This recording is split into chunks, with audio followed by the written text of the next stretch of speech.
All right, welcome to Tim Time Projects, and today we have the 751 back on the bench for a battery replacement. Didn't want to make you watch me take all these screws out all over again. So I believe just the bottom cover should do it, and there it is right there.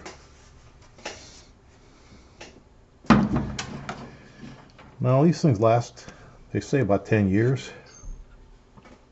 I don't know how long it's been, don't know if it's ever been replaced, so I'm going to replace it. And I ordered some new batteries right here. So we'll check them real quick with the voltmeter, make sure that one or both are not dead.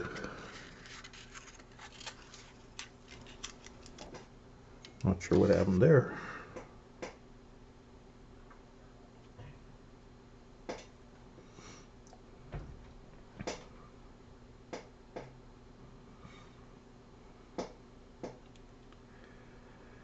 All right, it says 3 volts.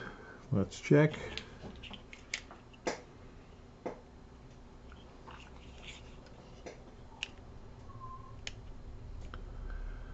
.4 on that one.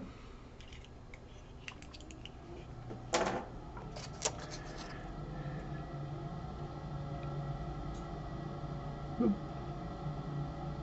3.35 on that one. So I'd say they're pretty good.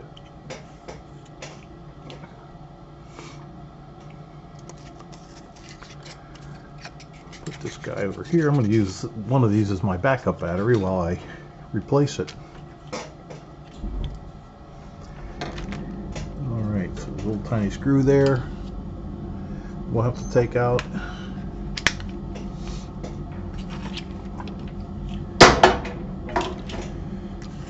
And then this guy should lift right off here. Make sure there's no other screws, don't see anything.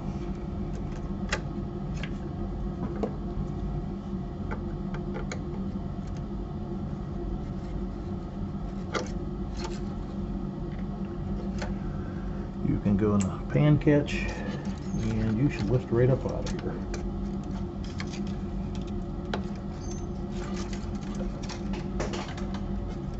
I don't see no screw. Bars on the little top of it.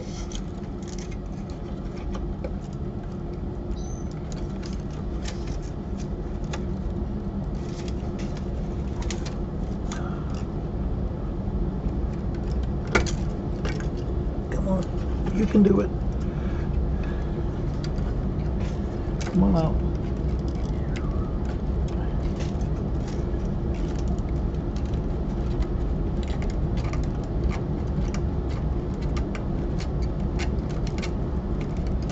Gee, that's pretty tight getting in there.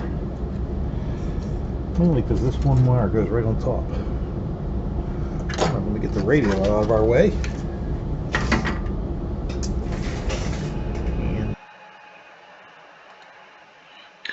Alright, so here I found this on the internet. It's the RAM card backup battery replacement instructions, and this does apply to the 751A, and it gives you all the information here, and it even tells you about that you need to put a 3-volt source to back up the RAM, because if you yank the battery out, I don't know how much time you have, if it's an instantaneous loss, if there's any type of capacitance in there that saves it, but I'm not going to take a chance with that, so I ordered new batteries, and I got Panasonics. That's what was in there originally, it looked like, and I didn't want to play again with some generic aftermarket and have it only last a month. They give you some pictures down here to show you where to solder the wires to. There's 2 different versions of the RAM board, and I believe I have the top one.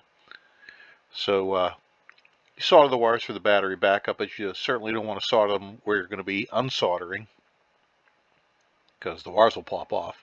Can't really see. Here's the negative one up here in the right hand corner, and then the positive goes right where the positive terminal battery is, but the battery terminal itself is at the top side and the wires at the bottom side. Alright, so let's press on. Now we need to temporarily make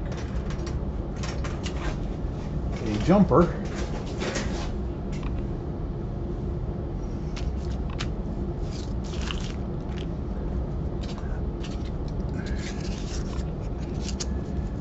from our battery.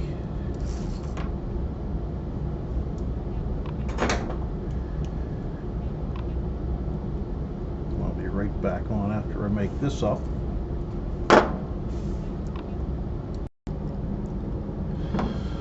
Alright, well, I don't know how much of it I lost and how much I didn't, but I put the new battery in. So what I did was I soldered a hot lead of my backup battery, which I just used the extra one that they sent me, and the ground goes here, but I put it way over here so that it wouldn't be disturbed while I was on soldering. Put the new battery in, took the old battery out, put the new battery in. I even put the date on it. I don't know if there's like a date or anything on this battery underneath. It'd be kind of interesting. I don't know what Icom number 1 means.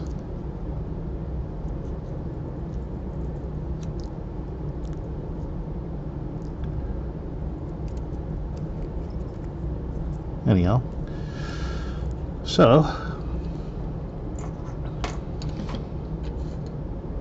I guess I could make a more professional label on a label printer, but I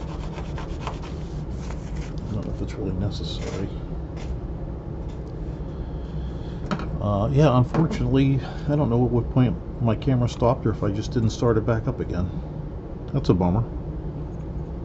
Hopefully I did this correctly. We'll know in a few minutes when I put it back on the radio. You stop it at the radio. Alright, the radio's back, and I confirmed that I did start it this time. Here's these pins, and then this pin.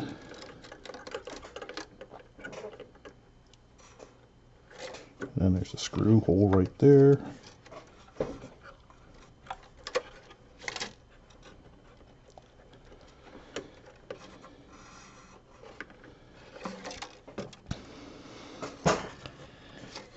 See, it's lining up over the screw hole. Yeah, it looks good. Everything looks good, so down we go. Put the screw back in.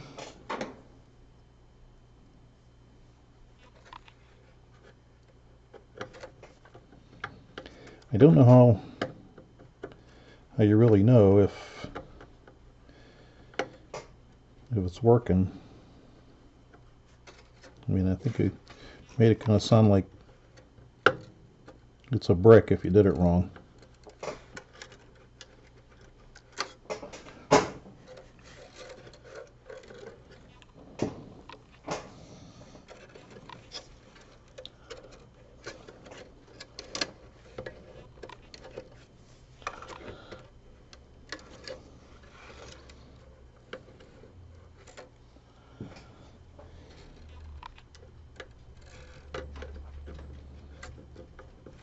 I'm having a hard time getting this screw in than anything else. There we go. Alright, screws all in. Let me connect up some power to this radio. And see what we got. Give me a minute to do all that. I need my power cord off the other Icom.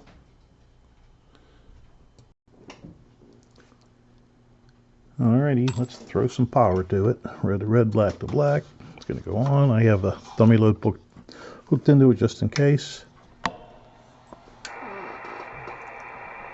Alright, it looks to be working.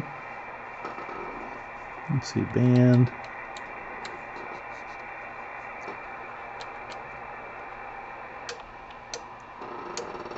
And that's all working. Let's check the output on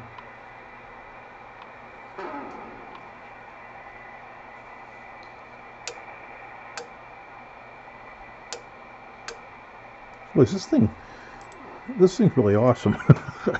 Let's see, turn that off, we'll get the 14.2.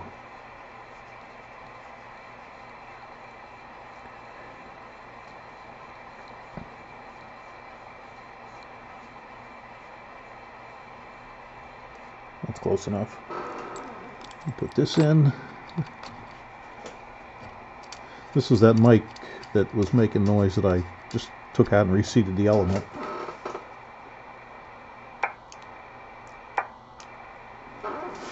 Actually, this thing has an antenna, doesn't it?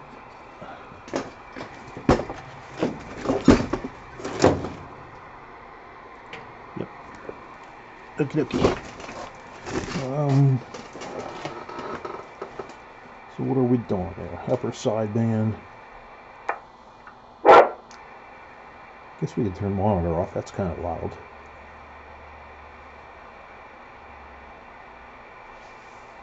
I'll have to find that.